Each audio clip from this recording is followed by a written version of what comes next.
Well, let's start by going into our bodies. So everybody close your eyes. Slow down your breath. Slow and deepen. Make sure you're breathing from the diaphragm.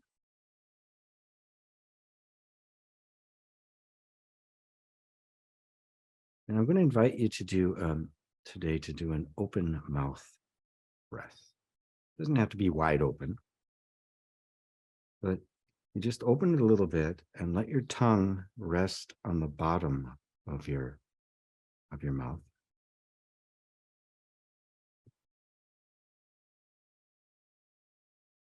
Yours has a very different character to it.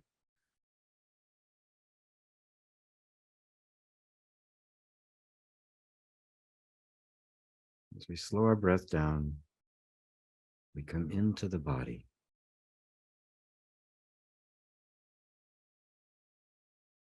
Just notice the effect that the breath has on the body.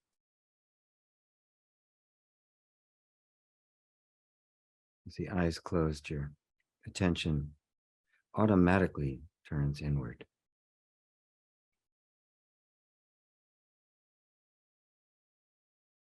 You feel the coolness in your mouth and partway down your throat before the body warms it up.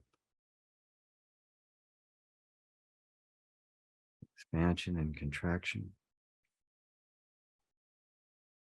It's the same as the heartbeat.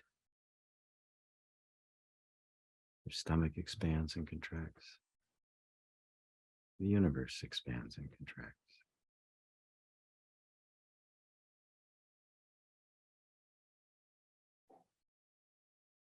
And now extend your attention out and just kind of take in the whole body. There's this flow of energy. Don't name it. I'll have to use the term to point to it, but you don't name it. Don't conceptualize it. Just experience it. Like you're a little kid.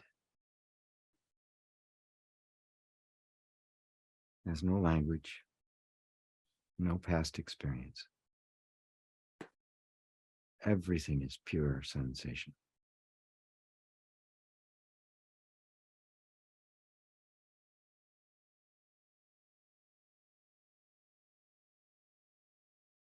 You might find this to be a bit of a struggle because we're so used to conceptualizing.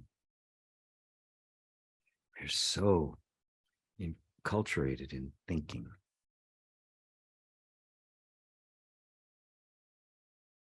So all the subtlety and often intensity of this experience of form is often simply not experienced.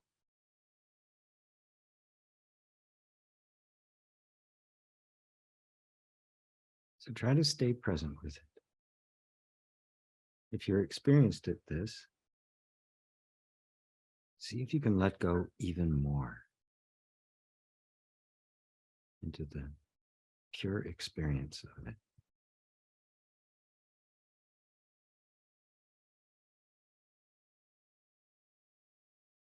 Notice that it's effortless.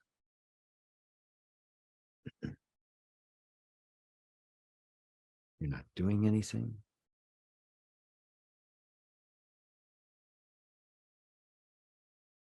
You're just sitting.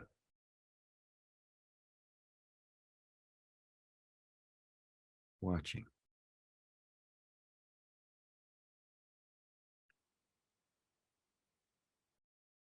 There is absolutely nothing you need to do, which can often be quite irritating to the mind. There's nothing to figure out, nothing to be known, nothing to be attained. All of those are ideas. concepts overlaid on this pure experience.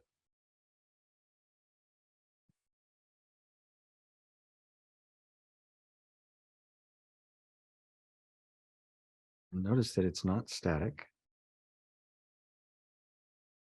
There's a sense of motion about it. Every single part of your body has a unique feel to it, an energetic signature. Your index finger feels very different than the thumb. You can identify them without any words whatsoever.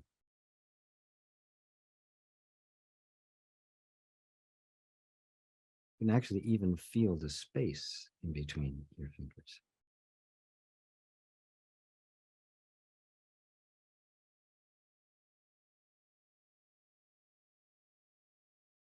There's a feeling to what we call form. But notice that the feeling doesn't really have a form. Not like the visual. It's a kind of a flow.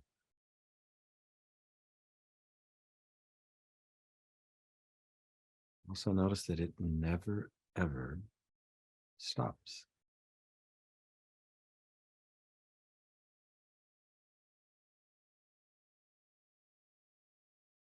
Now, as your attention goes more deeply into it,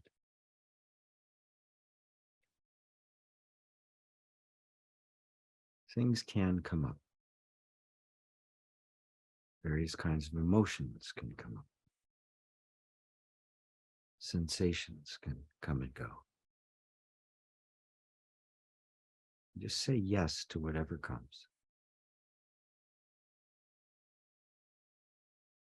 This yes is the Buddha mind.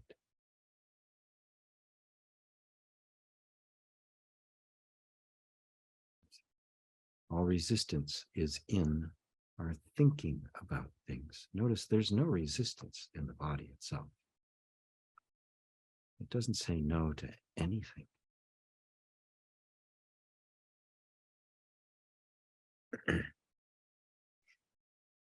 It's totally responsive.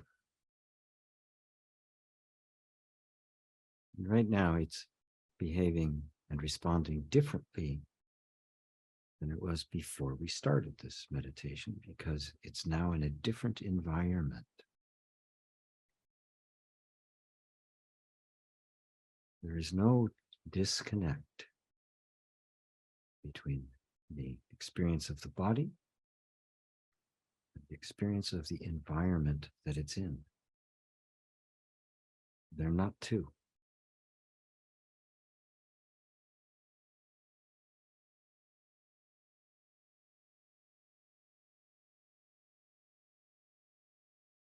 Let your attention settle in a little bit more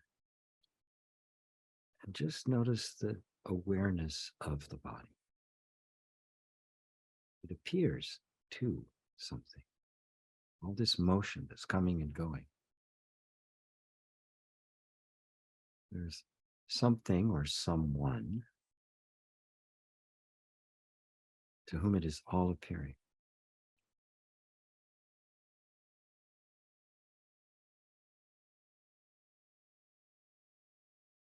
You can't actually see it. So anything you see appears to it. So just notice it. Notice that it's there. Unlike everything that appears to it, it isn't moving. It isn't a vibration. It doesn't have an energetic signature. It is qualitatively different than everything else.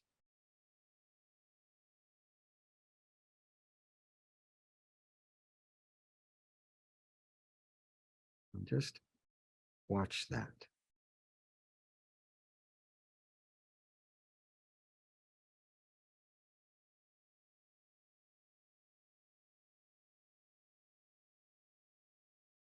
And now notice that even though it has no real qualities, it's totally still. You can't perceive it, yet you know it's there.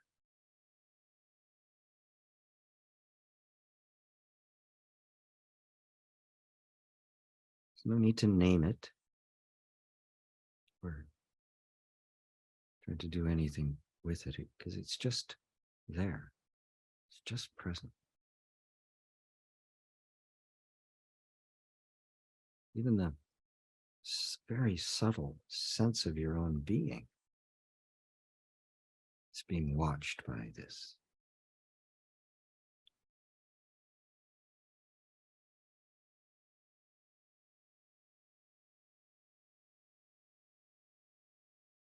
So if you cannot perceive it,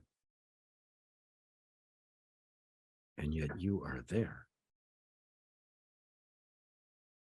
this awareness must be you.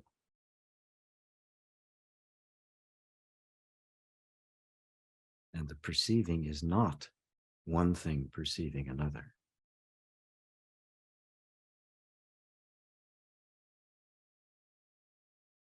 But awareness aware of itself.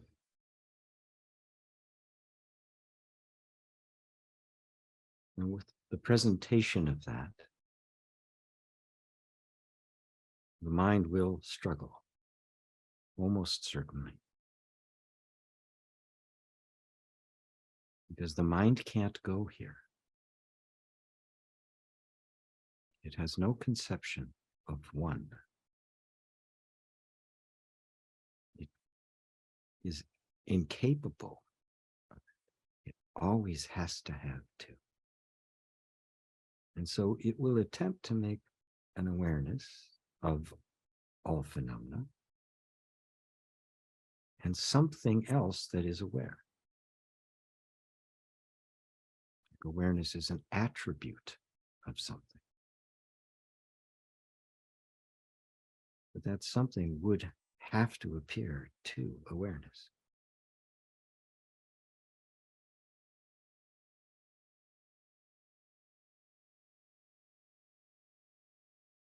So awareness is what you are. This is your true nature. This is the Buddha. This is pure consciousness. This is the no self. It has no characteristics, no attributes, no anything, except that it is. This is what is. Everything else is an appearance that comes and goes.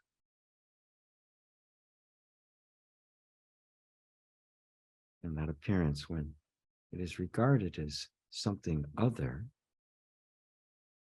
it's called samsara. When it is seen as simply the flow, the substance of which is awareness, that's nirvana. Same thing,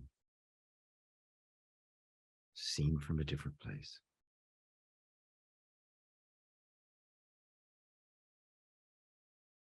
I am that.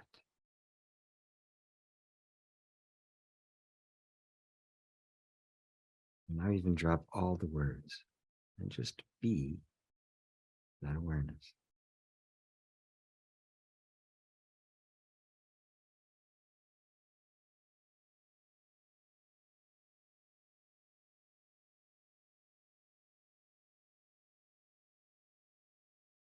If your mind gets distracted, just bring it back. No big deal. It's what minds do. any sensation arises of any kind, be it calm and joy or tension or an ache, just say yes to it. It's already there. Awareness has already said yes. An emotion shows up, something strong or light. Say yes to that.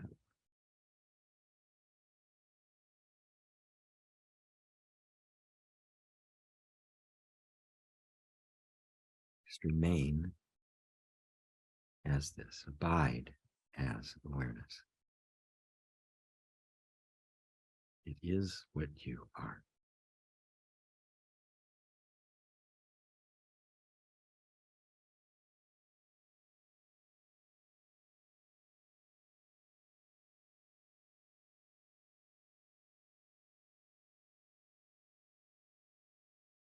Now, as we begin to come back from this, notice that we are not actually coming back. You can't ever leave here. If you did, awareness would cease. What we're simply doing now is turning our attention back towards the external, what's called the external, which actually isn't. And letting our attention take in the phenomena. But the phenomena must always report to the awareness. Without that, there is literally nothing.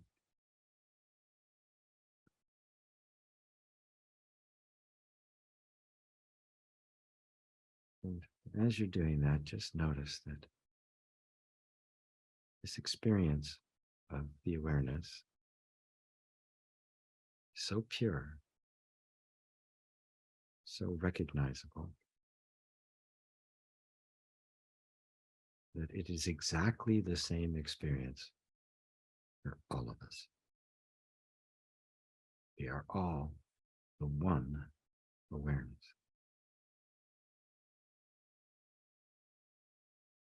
Now take another breath to let your attention acclimate.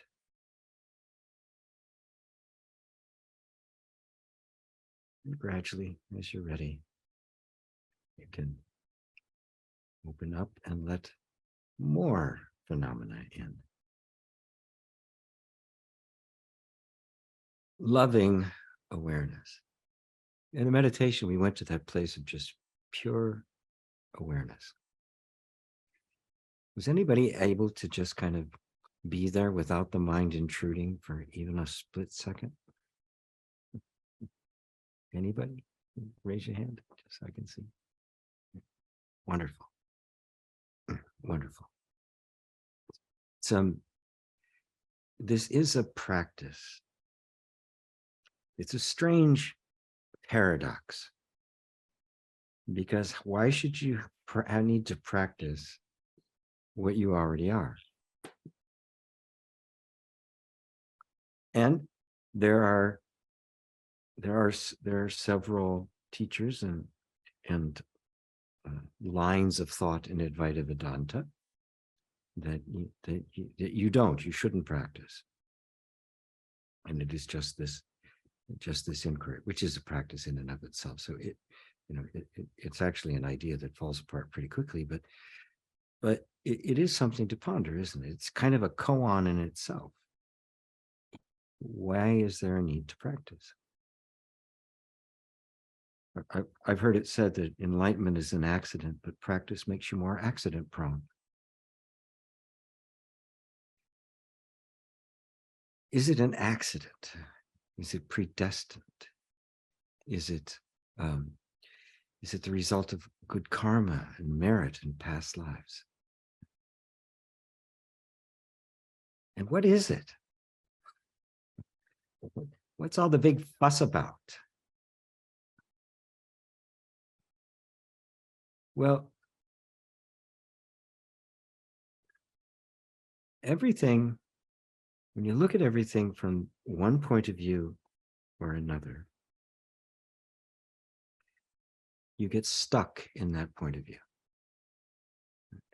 If I decide that this is the right way, that means all other ways become the wrong way. But if awareness, the substance of all existence, is in fact infinite, then it cannot be limited at all. So there can't be one side that's right and one side that's wrong. It simply can't exist.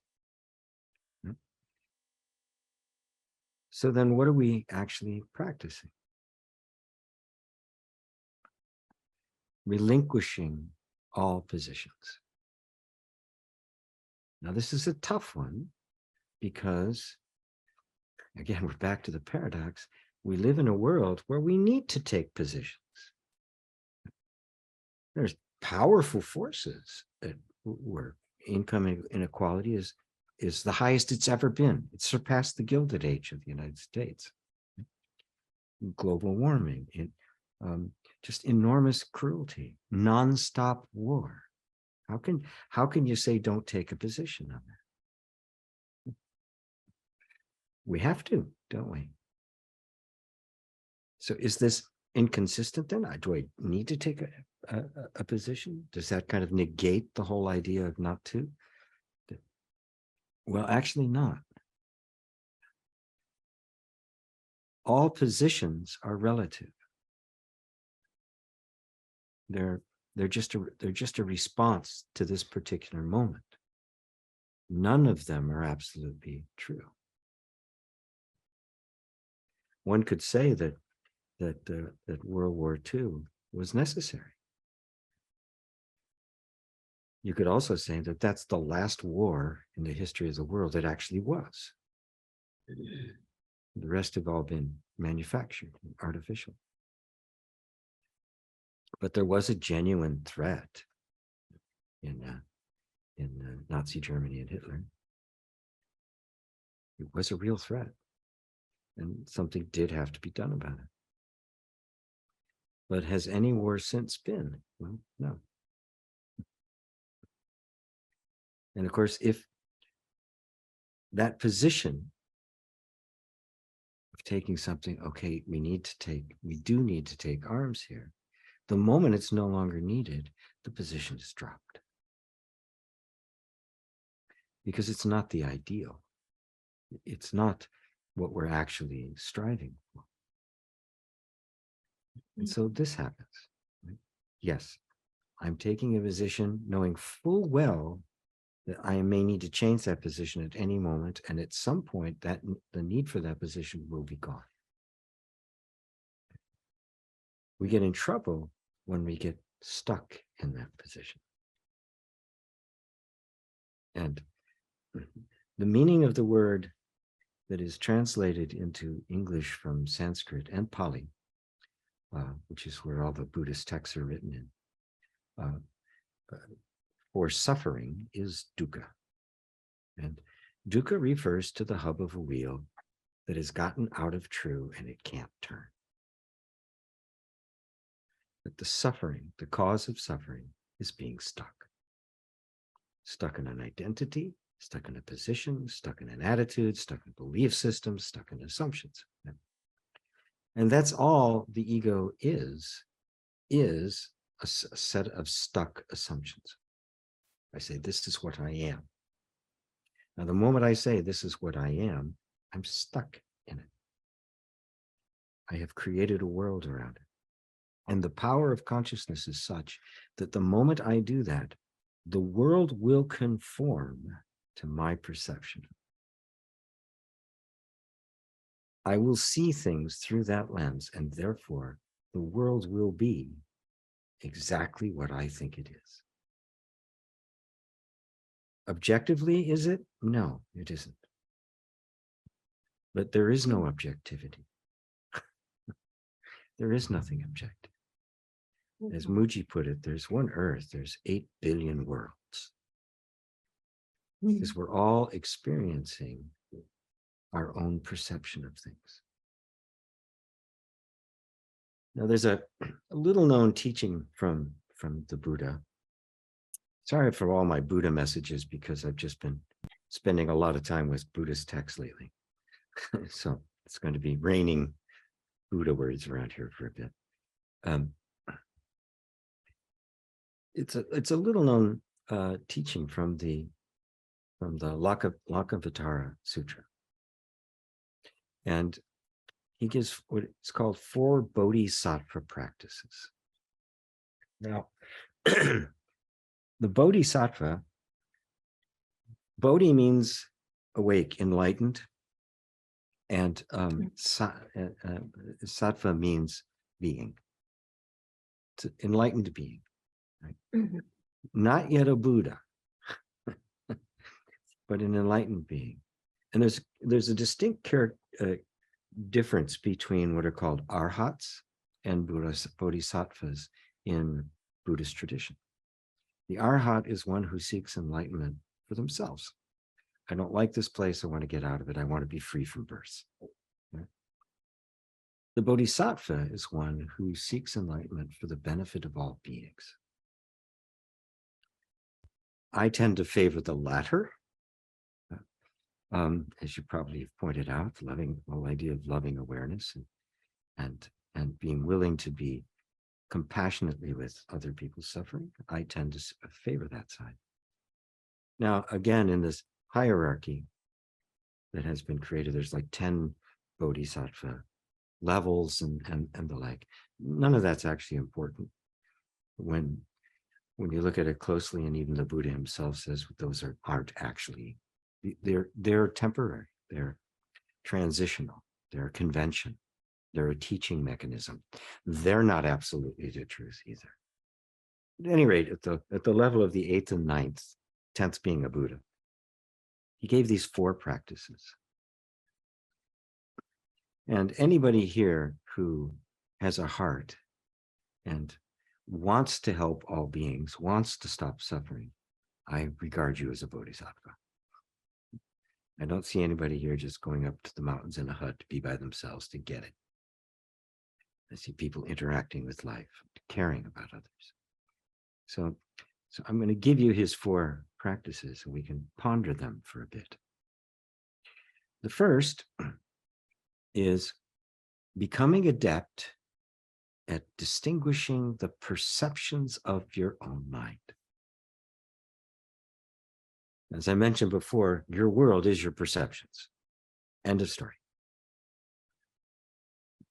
So this practice of discerning, becoming adept at discerning the perceptions of your own mind is obviously essential. What's true? What is my perception? And what is a perception except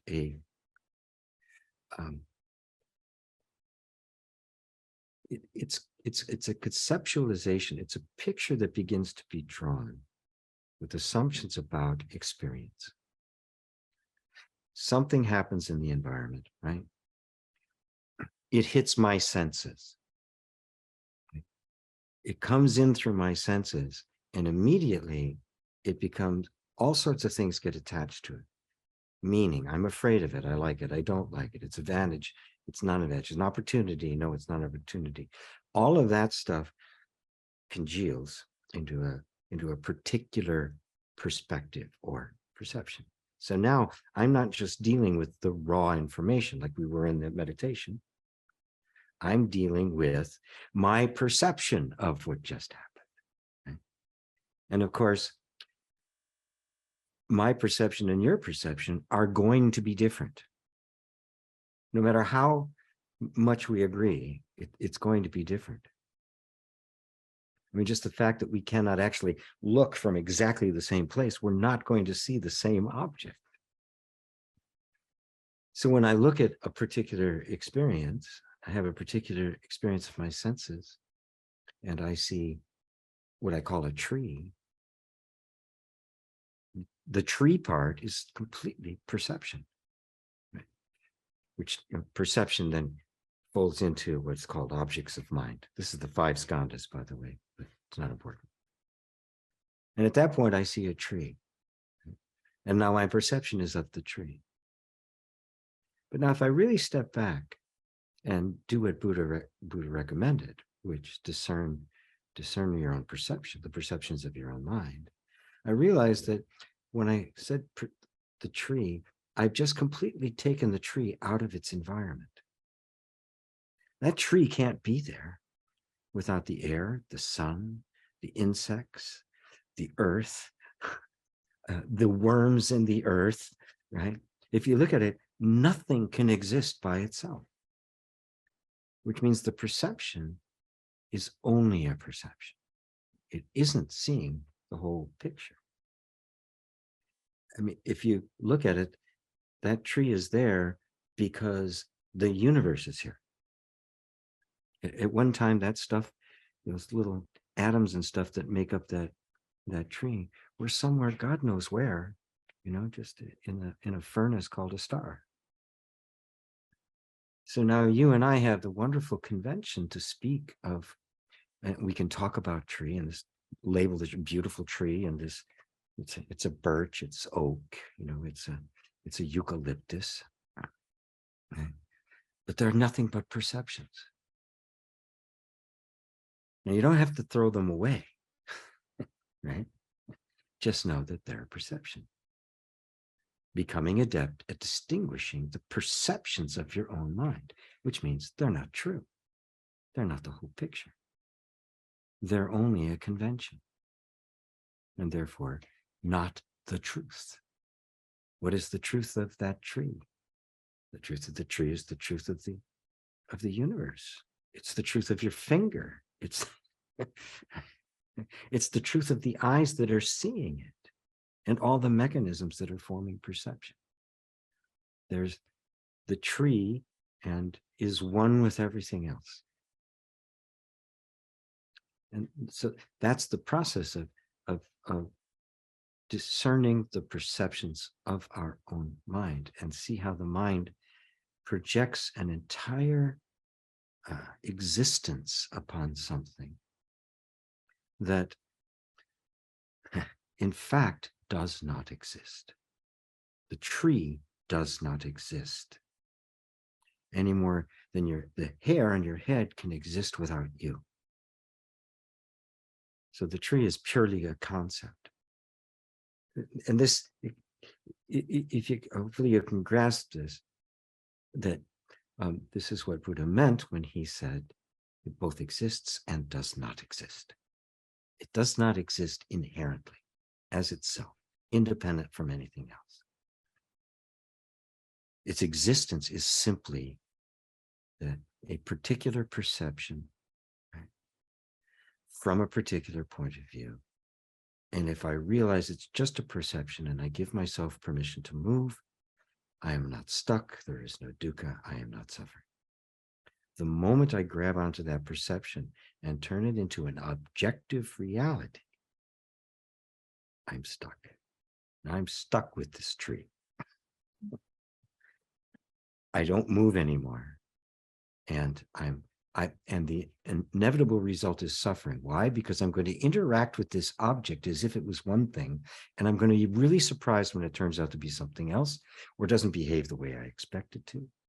Now, with a tree, that the consequences of that aren't much. But if you're talking about maybe somebody you live with, the consequences of that are severe.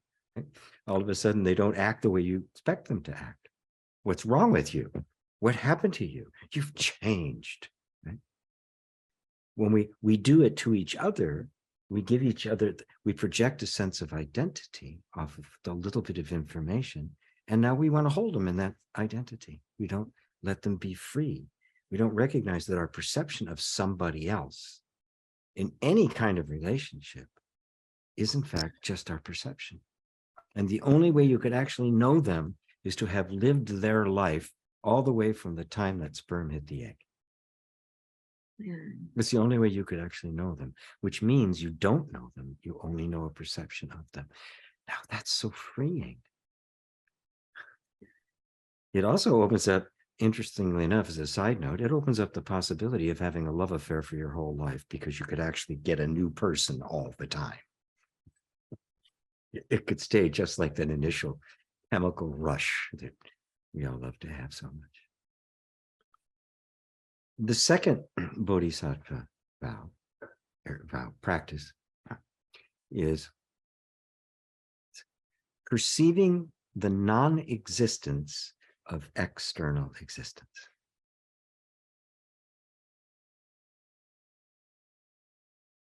Which means there is no objective existence of anything. There is nothing out there. It is all awareness itself. It is all what they would call pure mind, Buddha mind. I mentioned it yesterday about, the psychological mind and as patterns of thought and that sort of stuff. What mind is in its true essence is the capacity of awareness to manifest itself in form. As everything appears to this awareness, right? But everything appears within the awareness. And it is made of the awareness. Mind is the substance of all things. It's what everything is actually made of, which means it is not separate from me. Perception goes even one further. This takes the being adept at perceiving at discerning the perceptions of your own mind. It takes it one step further to say, what I'm perceiving doesn't exist out there at all. That the perceiving and of the object is the actual character and creation of the object. There is nothing out there. Now, we have to be careful with this because this can, without the cultivation of the bodhisattva vows to save all beings from suffering, right? This can quickly deteriorate into solipsism, where suddenly it's like, there's only me and nothing exists other than me, but that me is very much this egoic mind. Well, that doesn't exist separate from perception either. Or it can be something like, it's the matrix, or people say we're confined to this particular dimension, or we're even an experiment in an AI computer of some super race. There's all sorts of ideas we can get about this, all of which revolve around the sense of a personal self. But if we look closely, we see the sense of a personal self is nothing but a perception of the entirety of what you are experiencing. It is an idea projected upon your experience. And when you look at it as no self, you realize that there isn't an entity having the experience. It is no self. There's no need to project a self on anything. The tree is not a self, is it? If it was a self, you could take it out of the ground and set it somewhere. It would be independent, but it's not. Everything is interdependent, or I like the way Thich Nhat Hanh puts it. He calls it interbeing.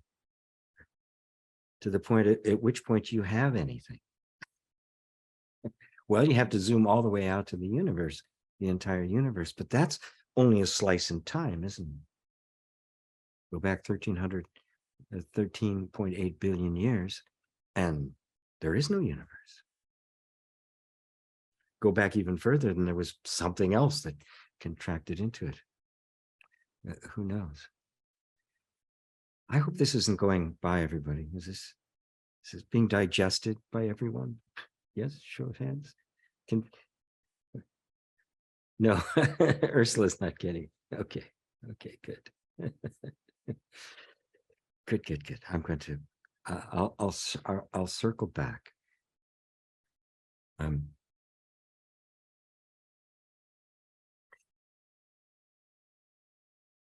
Let's just do a little test. I want you to just pick out an object in your wherever you are right now. Now I've got a cup sitting here on just something small, a pen, something sitting on your desk, right? And I want you to just look at it for a moment. And as you're looking at it, just notice that there's a perception. There's the actual form, right? The outline of the form, which is there's this, maybe it's a notebook, it's a square thing, and it's a different color and shading than what's in the background. Mm-hmm. And now you look at that and try to see it as just the pure experience of sight. Nothing extra added on. It's not a notebook. It has no meaning. Like you're a newborn kid, right? So there's the pure experience. There it is, form. Right?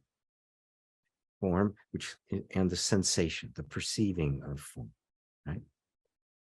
Before anything else has been added onto it. Your dog would look at that and there'd be no notebook there, but it would see exactly the same thing you did, right? So there's the perception. Now, you can see there's a distinction between that experience and then the perception and mental concept where we start, say, it's a notebook, this is what it's for, this is its color, all of those things, right? The form, the shape, the color are all concepts. The experience came first. So what's primary is this direct experience. Now, the moment it gets out of into the perception, we have all sorts of ideas about it. So go right back to that place before any concept had been formed for the pure experience.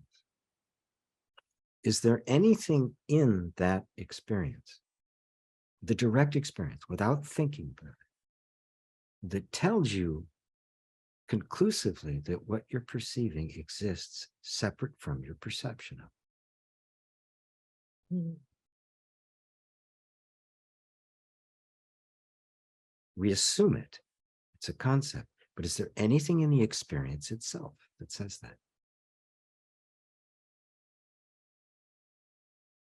So at least we can say, well, maybe it does, maybe it doesn't, which is a huge step when you realize that the entire world, for the most part, assumes that it exists separate from my perception.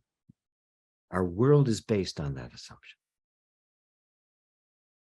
And yet it doesn't take long to look at it and go, well, maybe that's not true. And that doubt is enough. You don't have to go the rest of the way and say, it only exists in my perception. We'll get there.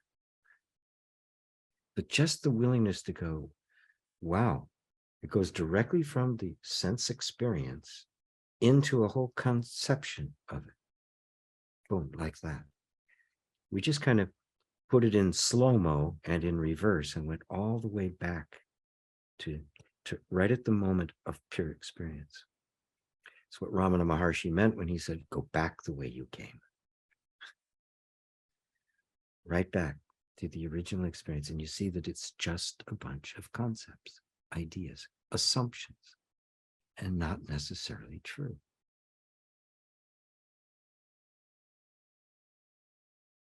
So Buddha is presenting the possibility and asserting that this is part of the Bodhi mind, that it does not exist independent of your perception, that the knowing of it is the substance of it. And of course, we've all had experiences of being convinced something was the way it was, only to find out it wasn't. Mm-hmm. What this does is go all the way down to the depth of it, to question the most fundamental thing there is. Not just there's something and I'm misperceiving it, but is there anything there at all? Now, this isn't a denial. This isn't to say that all of this is a big hallucination. Right? Because obviously we experience it. We experience each other, the computer you're looking at, the notebook or the cup or whatever it was that was sitting on your desk, the sun shining. The experience is there. None of that goes away. The question is, what is it? What is it made of? Is it made of matter? Or is it made of mind? Is it conceptual, or is it consciousness itself? Is the substance of it matter or consciousness? If I assume that it exists independently of me, I have to come up with something that says, what is it made of? Well, then what is it? What is it made of? That's in fact the 3,000 years ago, the Ionians, who became the Greeks, and classical analysis and subject-object split, that was the assumption. And they came up with the word matter to explain their perception of experience. And the atom being the tiniest particle in which it was made of, until it turned out not to be the tiniest particle, and they had to kind of keep going. But you can see, can anything exist outside of awareness? Now, this is a question to ponder. It's not something you can immediately go yes to. Yes or no, it can, it can't. It's the kind of thing you say, well, how do I do that? How do I actually, can I step outside my awareness and verify its existence? Well, I can't do that, which means that its existence as an object, right, is an assumption, a universally accepted assumption. And there's no evidence for it. It's a totally unscientific assumption. And it is the ground upon which all of science is built. Does that help, Ursula?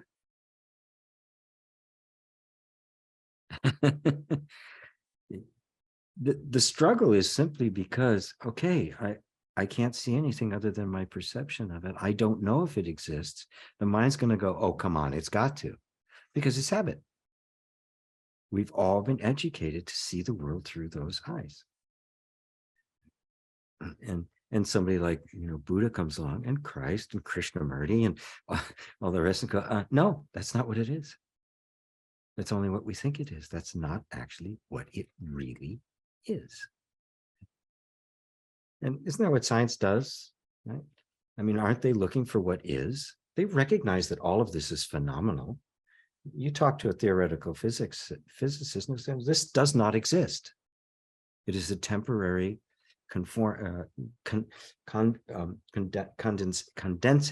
of some objects that have come together temporarily to make that particular form, but it doesn't have an intrinsic existence. And they keep going down and down. It's made of this. This is made of these molecules, right? These molecules are made of the atoms, made of subatomic particles, and down into the quantum, and all the way down, looking for that which actually is, that's not an appearance of something else. Buddha made the same journey 2,600 years ago, and came to what became known as enlightenment. Well, the third bodhisattva practice rides very significantly, or totally really, on the second, which is I can't remember exactly how he worded it. Give me a second here.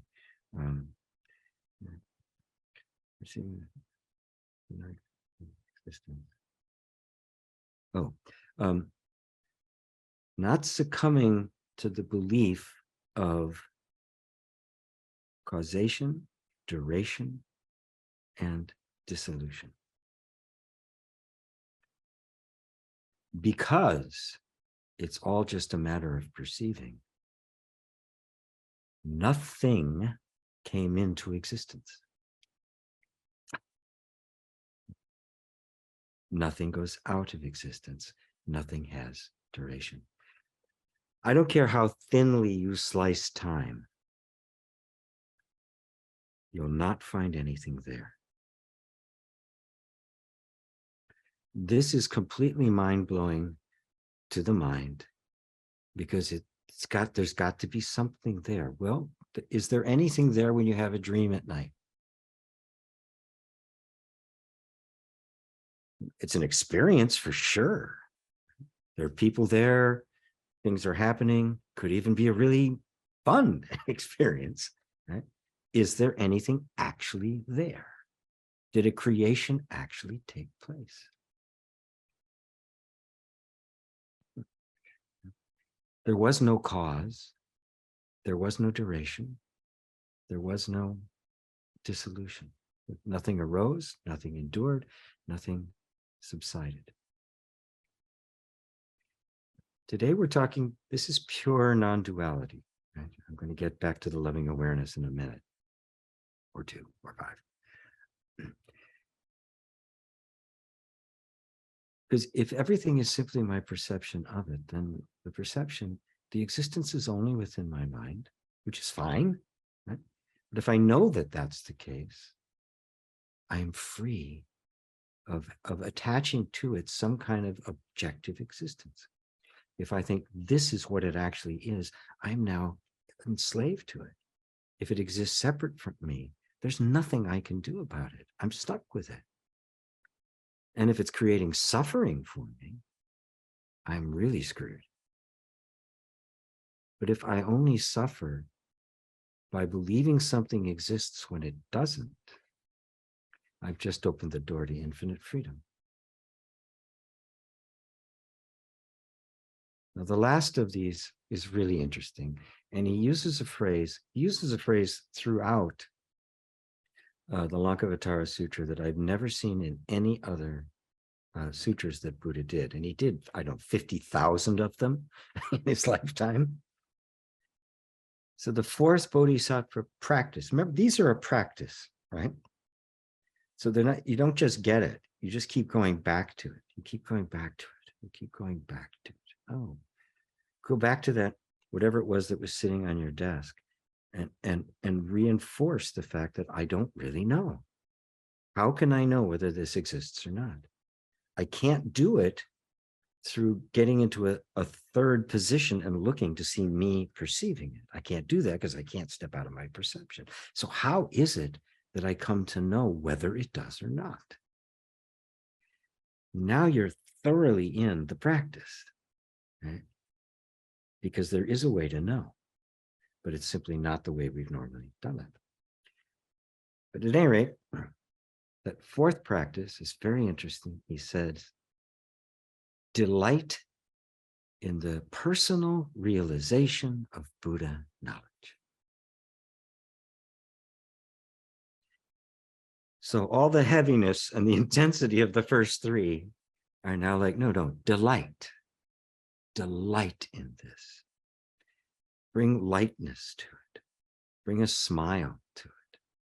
Make it a loving engagement. He's pointing to what I call loving awareness. Matter of fact, he even said, without joy, there is no enlightenment. So it becomes something that you just become so turned on by that you want to keep going back. It begins to just absorb your attention. Even if you don't get it, it's just like, man, I don't get this at all. But something inside goes, there's something here. It's so different. It's so, there's something here. And you end up falling in love with it. And that's really the only way I can put it. You end up falling in love with it. Now, before I open it up for questions, oh my God. I did go on, didn't I? Before I open it up for some questions, Ursula, I just want to keep bringing it back that is the side of pure non-duality. In the Lankavatara Sutra, it is the Sutra of Zen. It is the pure non-dual. Right? But there's the other side of it. Right? Because the Bodhisattva the practices for this guy, the Bodhisattva. Right? Remember, that's the one that vows to save all beings from suffering. Even being willing to be reincarnated over and over again just to save beings from suffering, which puts a completely different spin on it.